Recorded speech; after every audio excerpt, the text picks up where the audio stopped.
ایران اور اسرائیل کے درمیان جو لڑائی ہو رہی ہے اس کے بارے میں آج پتہ یہ چلا ہے کہ حملے بھی ہوئے ہیں اور جنگ بندی کا بھی اعلان کیا گیا ہے۔ اب ایران کی جو سیاسی تاریخ ہے اس پر ہم آج تھوڑی نظر ڈالتے ہیں۔ 1950 کی دہائی میں جب شہنشاہ ایران نے اپنے آقاؤں یعنی سامراجی قوتوں دنیا کی سلطنتیں ٹوٹ رہی ہیں، جیسے آپ نے دیکھا کہ ترکی میں جو بڑی شہنشاہیت تھی خلافت عثمانیہ وہ کولیپس ہو گئی، یعنی روس میں جو انقلاب آیا بالشوک انقلاب 1917 میں، اکتوبر 1917 میں، اس کے 2-3 سالوں میں اس کا اثر سب سے پہلے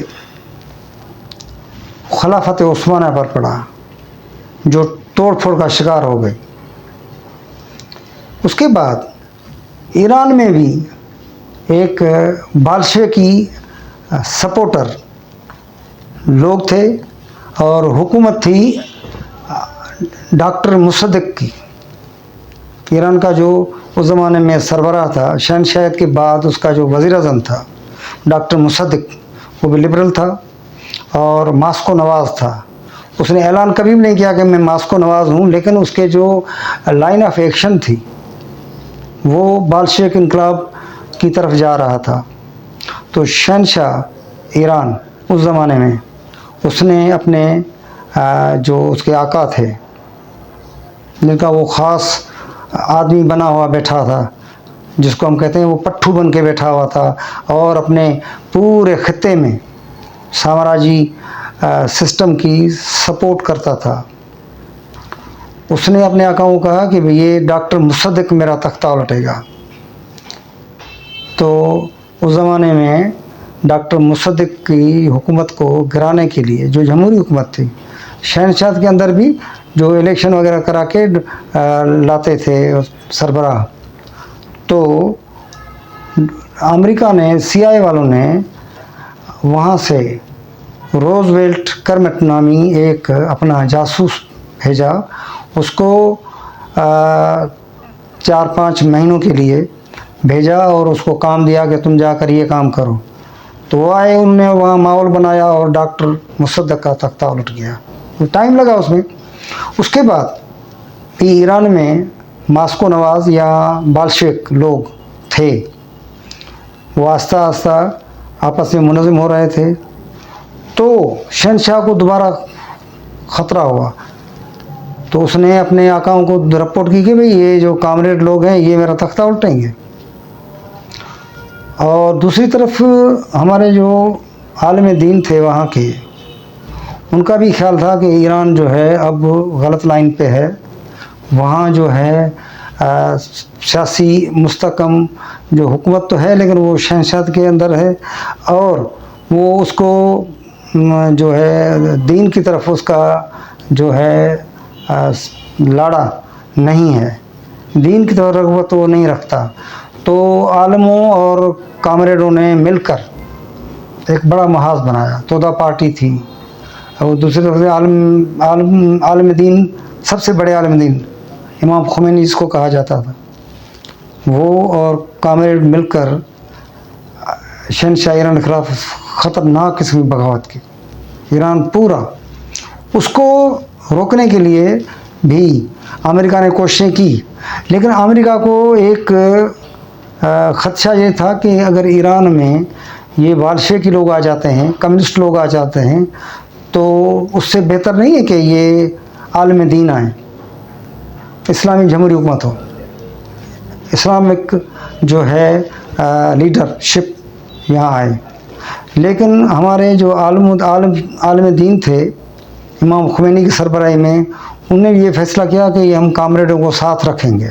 تودا پارٹی اور فدائین خلق، مجاہدین خلق، اقلیتی اکثریتی گروپ سب ان کے ساتھ تھے کہ اس بات پر متفق تھے کہ شہنشاہیت کو ہٹایا جائے، ایران سے مونارکی سسٹم ختم کیا جائے۔ تو اس میں وہ بڑے پیمانے پر جدوجہد کی اور کامیاب ہو گئے۔ امام خمینی جلاوطن تھے، وہاں جلاوطنی ختم کر کے آ گئے اور انہوں نے اپنے ایرانی بھائیوں سے مل کر اور شہنشاہت کا خاتمہ کر دیا۔ پھر مسئلہ ہوا امریکی جو وہاں سفارتی عملہ تھا، وہ 40 کے قریب عملہ تھا، وہ اس کو بھی ایک مرکز میں رکھا گیا تھا، سینٹر میں۔ ان کو کوئی تکلیف نہیں دی گئی، ان کو رکھا گیا، ان کا خیال کیا جاتا تھا۔ اور امریکہ نے ایک دن ایسے ہی آ کر وہاں سے وہ لے گئے اور کسی کو پتہ ہی نہیں چلا۔ اس کے بعد ہمارے امریکہ کے جو جتنے بھی سربراہ آتے تھے ان کو خوف اور ڈر ہوتا تھا ایرانی حکومت سے، کیونکہ شہنشاہ تو ہے نہیں، اور ایرانی حکومت جو بھی تھی وہ اس کی لیڈنگ جو امام خمینی کے پاس تھی۔ امام خمینی نے وہاں کے عوام کو یہ کہا کہ بھائی ہم اپنے ہر قدم پہ امریکی سامراج مرد آباد کی بات کریں گے۔ وہ نماز پڑھتے ہیں تو بھی دعا مانگتے ہیں اور ایک نعرہ لگاتے ہیں امریکی سامراج مرد آباد۔ لیکن اس میں ایک اور مسئلہ بھی ہوا کہ ہمارے جو عالم دین تھے، جو حاکم تھے، جو حکمران تھے، انہوں نے اپنے انقلابی ساتھیوں، کامریڈوں اور بالشویکوں کو، یا جس کو ہم کمیونسٹ کہیں، ان سے کام تو لیا، اپنا اتحاد تو تھا، لیکن آہستہ آہستہ چل کر ان کو بھی ختم کر دیا۔ ہم اس زمانے میں ہم باشعور تھے، ہم دیکھتے تھے، سنتے تھے کہ وہاں کے جو سربراہ تھے وہ بھی کمیونسٹ تھے، ان کو بٹھایا تو تھا لیکن ان کی پوری ٹیم کو انہوں نے قتل کر دیا۔ پھر وہ الزام لگتا تھا کہ نہیں ہم نے نہیں کیا، کسی اور نے کیا ہے، ابھی اور کو آنے کی ضرورت ہی نہیں ہے، آپ نے تمام راستے بند کر دیے تھے۔ تو بہرحال وہ قتل ہو گئے۔ تو امام خمینی کے جو ساتھی تھے، انقلابی ساتھی، وہ سب مروا دیے گئے یا مار دیے گئے۔ پھر پورے ملک کے ہمارے عالم دین حاکم رہے اور انہوں نے ٹھیک ٹھاک ملک چلایا۔ ایران پر امریکہ نے ناراضگی اختیار اس لیے کی کہ ایران کسی کے کہنے پر نہیں آتا تھا۔ ایران نے کہا کہ میں جو نظام لاؤں گا وہ قرآن اور سنت کے ہوگا، اور قرآن اور سنت کا نظام رکھوں گا میں، اور کسی کے پیچھے نہیں لوں گا، کسی کی میں وہ نہیں کروں گا، ان کے راستے پہ نہیں چلوں گا۔ اب یہ بات امریکہ کو پسند نہیں تھی، یورپ کو بھی پسند نہیں تھی کہ وہ کچھ بھی کرے لیکن ہمارے ساتھ چلے۔ خدشہ یہ تھا کہ یہ پرو ماسکو ہو جائیں گے، پرو کمیونزم ہو جائیں گے۔ تو امریکہ نے جمی کارٹر کے زمانے میں ایران پر ایک الزام لگایا کہ یہ روگ اسٹیٹمنٹ ہے یا روگ رجیم ہے۔ روگ رجیم کا مطلب یہ دہشت گرد ملک ہے، یعنی اس کا کوئی خاص سبب نہیں ہے، ایسے ہی کیونکہ وہ ان کے کہنے پہ نہیں تھا۔ کہتے ہیں کہ وہ اب ایٹمی قوت بن رہا تھا، یہ کر رہا تھا۔ یہ ایٹمی قوت بننا یا جو کچھ بھی ہے، پوری دنیا میں یہ کوششیں ہو رہی ہیں۔ ہمارے ملک نے بھی کوشش کی 1974 سے، جناب ذوالفقار علی بھٹو نے کوشش کی تو وہ ہو گیا، اور انڈیا والوں نے بھی کوششیں کی تو وہ بھی ہو گئے۔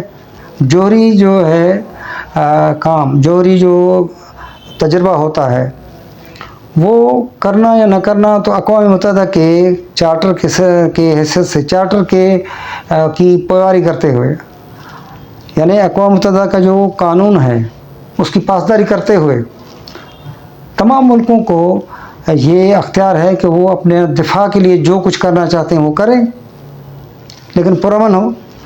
تو ایران نے کبھی بھی کسی پر حملہ تو نہیں کیا۔ امریکہ نے اپنے ساتھی اسرائیل کو ایران کے پیچھے لگا دیا۔ پہلے اس کو صدام سے لڑایا گیا، صدام اور ایران کی، یعنی ایران اور عراق کی لمبی لڑائی، بے مقصدی لڑائی۔ آخر میں کیا ہوا؟ دونوں خاموش ہو گئے اور نقصان ہوا، خطرناک حد کا نقصان ہوا۔ اب بھی صورتحال یہ ہے، ابھی بھی اسرائیل اور ایران کی جو جنگ کرائی گئی ہے، دونوں تھک گئے ہیں، دونوں کے عوام جو ہیں چیختے ہیں۔ زیادہ تر اسرائیل کے لوگ چیخ رہے ہیں کہ میری خدا کو مانو، یہ جنگ نہیں کرو۔ ایران کے عوام بھی کہتے ہیں کہ ہم جنگ نہیں چاہتے۔ ہمارے پاس جو فوجی قوت ہے، جو طاقت ہے، وہ ہماری اپنی ہے، ہم نے کہیں سے نہیں لی، ہمیں پرامن رہنے دیا جائے۔ لیکن امریکہ بھی یعنی کود پڑا. امریکہ کیسے کود پڑا ہے, کیوں کود پڑا ہے, اس کے بارے میں اس کا کوئی بھی یعنی جواز نہیں تھا اخلاقی قانونی. اس نے کہیں بھی اقوام متحدہ سے پرمیشن نہیں لی تھی کہ میں ایران پر حملہ کرنا چاہتا ہوں. اچانک آ کے حملہ کر دیا.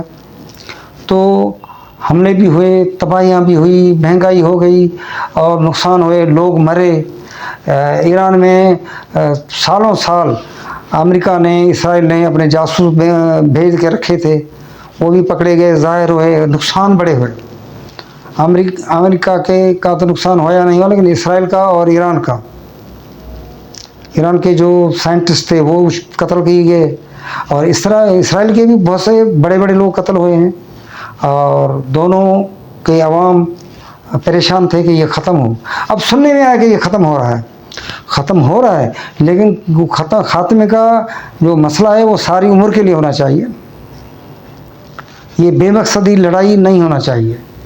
ہم کہتے ہیں کہ ایران اور اسرائیل اپنے اپنے ملکوں میں رہیں, اپنے اپنے قانون اور قاعدوں پر عمل کریں, اقوام متحدہ کی چارٹر پر چلیں, اور کسی کے خلاف بدخوائی نہ کریں. تو یہ دونوں ملک ترقی بھی کر سکتے ہیں, آگے چل سکتے ہیں. ایران ہمارے پاکستان کے ہمسایہ ہے, اور ہماری سب سے بڑی ہولی جو پلیس ہے, جو زیارت گاہ ہے امام رضا, وہاں ہمارے پاکستان کے لوگ جاتے ہیں, زیارتیں کرتے ہیں. اس طرح ایران میں بھی ہولی پلیسز ہیں, بیت المقدس وہاں ہے. تو ہم یہ لڑائیاں کیوں کرتے ہیں؟ ہم آپس میں مل جل کر رہیں, اور جو کچھ بھی ہے اپنا کریں, اپنے حساب سے چلیں. اور میں اس آخری میری گزارش یہ ہے کہ ہمارے پاکستان کے لوگ بھی اس بات پر زور دیں کہ ایران اور اسرائیل فوراً جنگ بندی کریں. ہمارے حکمرانوں اس پر دونوں کو, صرف ایران کو نہیں کہا جائے, اسرائیل کو بھی کہا جائے کہ بھی جنگ بندی کرو. ہم زور دیتے ہیں صرف ایران پر, دنیا کے لوگ ایران پر زور دے رہے ہیں کہ تم جنگ بندی کرو. اس کو نہیں بولتے, ابھی اس کو بھی بولو کہ اسرائیل بھی جنگ بندی کرے. تو ساتھیو, آج کی ویڈیو یہی ہے. اگر میری ویڈیو پسند آئے تو میرا یوٹیوب چینل سبسکرائب کریں, لائک کریں, کمنٹس کریں اور شیئر کریں. آپ کی بڑی مہربانی.